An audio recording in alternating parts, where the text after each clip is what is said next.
Hey guys, how's it going? Just got back home from Dr. Breeze's class. It was a late night, studying sensory and perception. There's so much overlap with what's studied in this course and the material that we're covering in physiological psychology. I made a dichotomy breaking down the concept of neural communication, or how brain cells transfer information. We covered this already in class.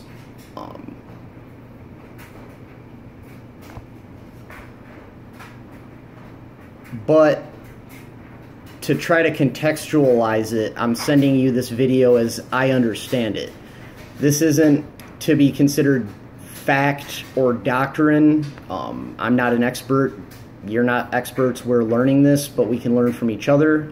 Anything that's covered in this that you find to be false, you could very well be right. Let's compare notes, start a dialogue about it, try and get more clarification on this stuff.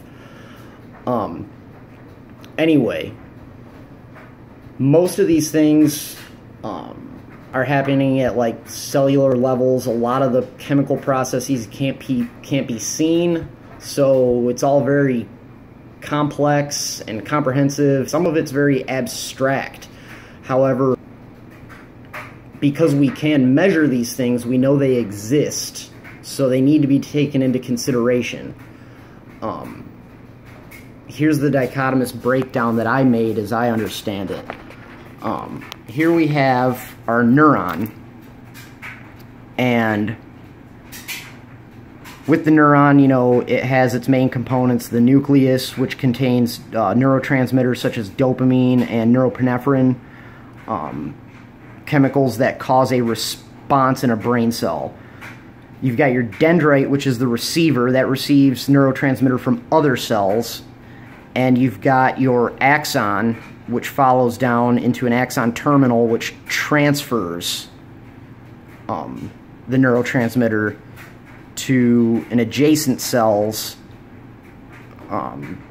dendrite, which then receives it and takes that neurotransmitter down to that cell, allowing the two cells to communicate and share information with one another.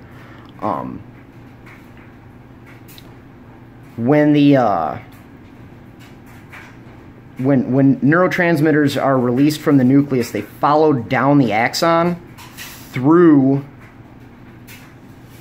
to the axon terminal. Simultaneously, as they pass, at least this is, as I understand it, a signal is sent which skips over these segments known as myelin sheaths. And the analogy we were given was that if you consider how electricity works, you've got alternating current and direct current. Direct current doesn't travel as far. Because the myelin sheath is here, or, you know, along the way with the spaces in between known as the nodes of Ranvier, which receives the signal, the signal's allowed to keep its charge, which allows it to follow all the way down to the axon terminal, activating it, allowing the neurotransmitter to pass from axon to the synapse.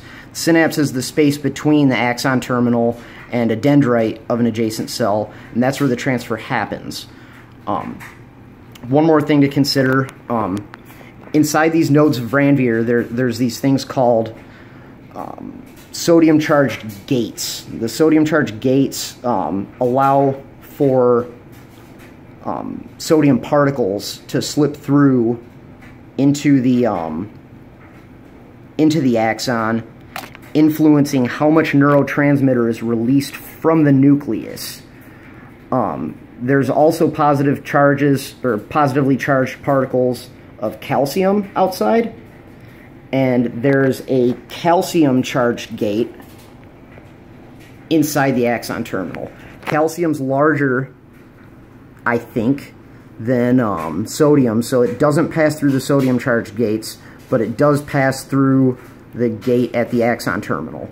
There's also a negative charge particle, potassium. I don't know the relationship, how that affects things, so I'm not going to get into that.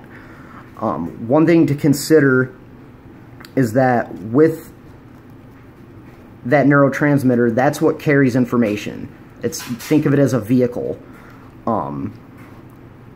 In normal human functioning, you have varying degrees of information being swapped between cells simultaneously all the time. In cases such as bipolar disorder, and I say that just out of personal knowledge. You know, there's other sorts of disorders, schizotypal and you know, autism spectrum, things that are more than likely affected differently.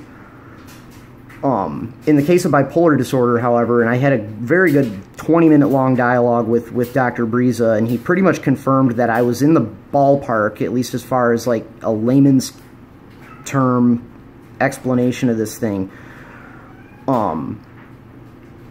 Because at times people affected by this disorder have more neurotransmitter inside their neuron nuclei, plural, they're transferring more information,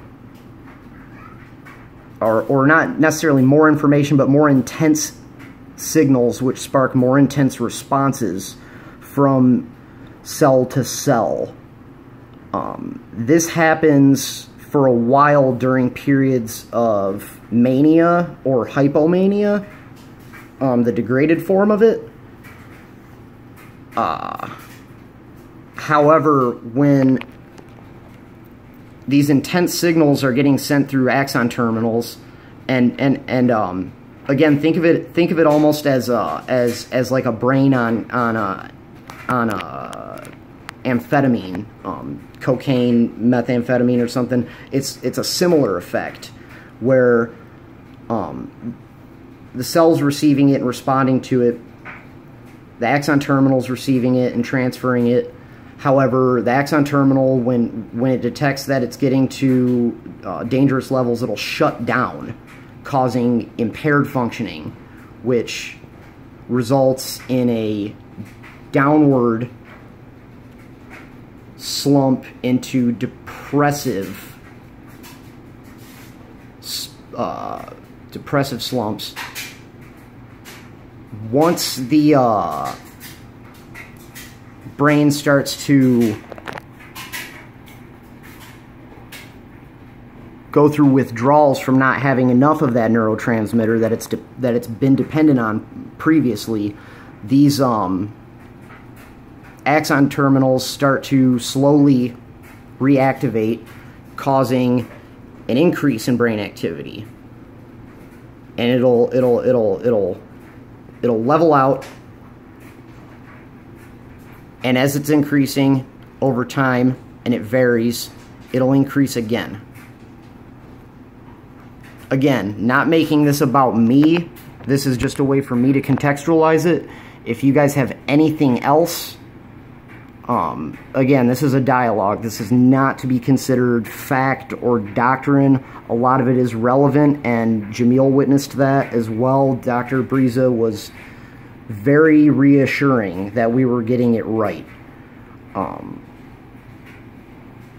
For a visual aid concerning what I just described, you've imagine the brain during normal function, or we'll say brain during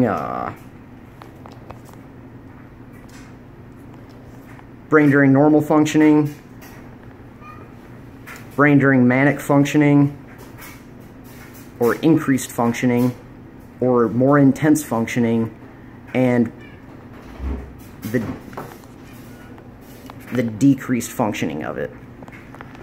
That's the best I can do. Don't let me confuse you. Let me know if this helped, and I will continue to do these so long as I can keep up the momentum. You guys are doing awesome as far as making me feel reassured that I'm doing a good job, and I love that we're all pulling together. Let's keep this alliance going. Cheers. Have a good night.